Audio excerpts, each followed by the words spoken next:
On August 18, 2026, the Philippine Air Force accepted a new group of support and tactical vehicles at Clark Air Base in Pampanga. At first, the delivery might appear to be a routine logistics event, involving 18 troop carrier trucks, 9 armored vehicles, and 2 passenger buses. But among those vehicles is one detail that has attracted considerable attention. The 9 armored platforms may represent a new capability for the Philippine Air Force, and some observers have suggested that they could be related to South Korea's Kia light tactical vehicle family. The possibility is particularly interesting because the Philippines has been steadily expanding and modernizing its military ground forces.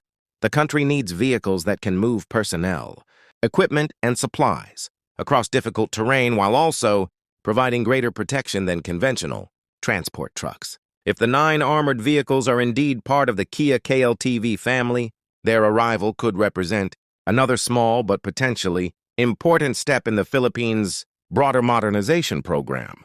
The first part of the delivery is easier to identify. The Philippine Air Force received 18 units of 1.25-ton troop carrier trucks. These vehicles are believed to be Kia KM450 4x4 trucks, a platform that has already become familiar within the armed forces of the Philippines. The KM450 is not designed to attract attention, but its role is extremely important. It can transport soldiers, ammunition, equipment, spare parts, food, fuel, and other supplies wherever they are required. For a country like the Philippines, tactical transportation is especially important. The armed forces operate across an enormous archipelago, containing thousands of islands, mountainous regions, forests, cities, coastal areas, and isolated communities. Moving personnel and supplies between these locations is a major logistical challenge. A modern fighter or missile system may receive more attention, but without reliable trucks and support vehicles, those advanced systems cannot operate effectively for long. The more interesting part of this particular delivery, however, is the 9 armored personnel carriers. Their exact identity has not been publicly confirmed, and that distinction is important. Based on the available visual information, some observers believe the vehicles could be associated with the Korean K152 configuration of Kia's KLTV family, sometimes identified internationally with the KLTV 81 designation. But without an official Philippine Air Force document identifying the model, this should still be treated as an informed assessment rather than an established fact. That uncertainty actually makes the vehicles more interesting. If the identification turns out to be correct, the Philippine Air Force could be adding a type of protected tactical mobility that is significantly different from a basic troop truck. Kia developed the light tactical vehicle family for military forces that require a combination of mobility, protection, and flexibility. Rather than simply transporting soldiers in an exposed cargo area, these vehicles can provide a more protected environment while retaining the ability to operate over difficult terrain. The K152 style configuration is particularly relevant because it features a protected rear personnel compartment. Instead of troops sitting openly in the back of a conventional military truck, personnel can be carried inside an enclosed armored section. This gives the vehicle a different role on the battlefield. It could potentially move a small team through areas where protection from small arms fire, fragments, and other battlefield hazards is necessary. Another important feature of the KLTV family is its modular design.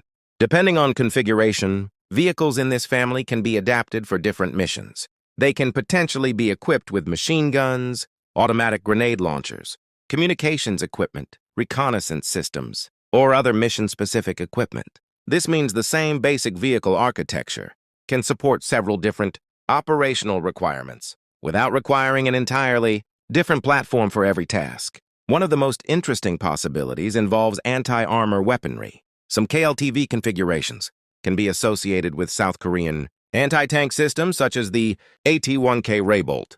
The Raycolt is designed to engage armored targets from considerable standoff distances. Putting an anti-tank missile system on a protected tactical vehicle changes the vehicle's purpose considerably. It is no longer simply a transport platform. It can potentially become a mobile weapons carrier, capable of moving quickly and operating with greater protection. That does not mean the 9 Philippine vehicles have automatically been equipped with Raybolt missiles. There is currently no reason to assume that every vehicle delivered in this batch carry such a weapon. The important point is that the underlying platform can provide the flexibility for different configurations. What the Philippine Air Force ultimately chooses to install, if these are indeed KLTV family vehicles, would determine much of their operational value. This is also where the delivery connects to the larger story of Philippine military modernization. Modernization is not simply about acquiring the largest aircraft, most powerful missile, or newest fighter. A capable military requires an entire support structure. Personnel need transportation. Ammunition needs to be moved. Radar systems need maintenance. Air bases require security. Communications equipment needs mobility. Units operating away from major installations need reliable logistics. The Philippine Air Force is, therefore, building capability at multiple levels simultaneously.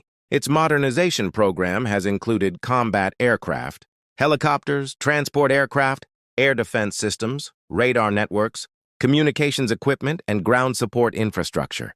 Tactical vehicles may not generate the same headlines as fighter jets, but they provide the mobility necessary to keep many of those more advanced systems functioning in real operations. There is another reason these vehicles could be useful to the Philippines. Geography. A conventional armored vehicle, designed for heavy mechanized warfare, is not always the best answer for an archipelagic country. The Philippine military frequently has to operate in environments where roads may be narrow, terrain may be mountainous, and infrastructure may be limited. A smaller tactical vehicle that combines protection with mobility can therefore be more practical for certain missions. These vehicles could potentially support a wide range of activities. They may be useful for transporting personnel between installations, protecting small military teams, supporting security operations, moving communications equipment, or providing mobility for specialized units. Depending on their final configuration, they could also contribute to reconnaissance, command and control, logistics, or defensive missions. The timing is also significant because the Philippines is placing increasing emphasis on territorial defense. The armed forces of the Philippines are moving toward a structure designed to respond not only to internal security requirements but also to external threats and wider territorial challenges. That requires forces capable of moving quickly between locations and sustaining operations for longer periods. For an air force, ground mobility is particularly important. Aircraft cannot operate independently of their bases and support infrastructure. Airfields need security. Fuel and spare parts must be transported. Ground crews require equipment. Personnel need protected movement. Communication systems may need to be relocated. Every one of these activities depends on vehicles. This means that the 9 armored vehicles should not necessarily be viewed as isolated acquisitions. They could become part of a much larger network of Philippine military mobility. When combined with transport trucks, helicopters, aircraft, communication systems, and logistics infrastructure, tactical vehicles can help create a more flexible force that is capable of responding across multiple areas. There is also a potential industrial and strategic dimension to the Korean connection. The Philippines has increasingly looked toward South Korean defense companies for several major military programs. Cooperation between Manila and Seoul has already produced important acquisitions and defense relationships. Additional Korean-designed tactical vehicles would fit into that broader pattern of defense cooperation. However, it is important not to exaggerate what 9 vehicles can accomplish. 9 armored vehicles do not transform an entire military by themselves. Their value depends on training, maintenance, spare parts, communications, doctrine, and the missions assigned to them. A sophisticated platform can become ineffective if the military does not have the infrastructure and personnel required to keep it operational. That is why the real question is not simply, did the Philippines receive 9 armored vehicles? The more important question is how these vehicles will eventually be integrated into the force. If they are KLTV family platforms, will they remain primarily troop carriers? Will some receive specialized communications equipment? Could future examples be configured for reconnaissance or weapons missions? And could this initial delivery eventually lead to a larger procurement? Those questions remain unanswered. The available information provides clues, but not enough evidence to establish every detail with certainty. Until the Philippine Air Force officially identifies the vehicles, it is safer to describe the KLTV connection as a possibility rather than a confirmed fact. Even with that uncertainty, the delivery itself is significant. 18 tactical trucks, 9 armored vehicles, and 2 buses may sound like a relatively small procurement when compared with fighter aircraft or major naval vessels. But military capability is built from hundreds of smaller components working together. Vehicles are one of those components. And reliable mobility can determine whether a unit reaches an area quickly, whether supplies arrive on time, and whether personnel can operate safely. The potential arrival of the KLTV family would therefore fit neatly into the Philippines' broader effort to create a more modern and mobile military. The country needs equipment suited to its geography, its operational requirements, and its changing defense priorities. A protected light tactical vehicle offers a combination of mobility and protection that could be useful in several different environments. And if these vehicles eventually receive more advanced equipment, their capabilities could expand even further. Communication systems could turn some into mobile command platforms. Surveillance equipment could support reconnaissance missions. Different weapon configurations could provide additional defensive capabilities. The modular nature of tactical vehicles makes them particularly useful because their role can evolve as military requirements change. Ultimately, the August 18th delivery should be viewed as one piece of a much larger modernization story. The trucks provide transportation.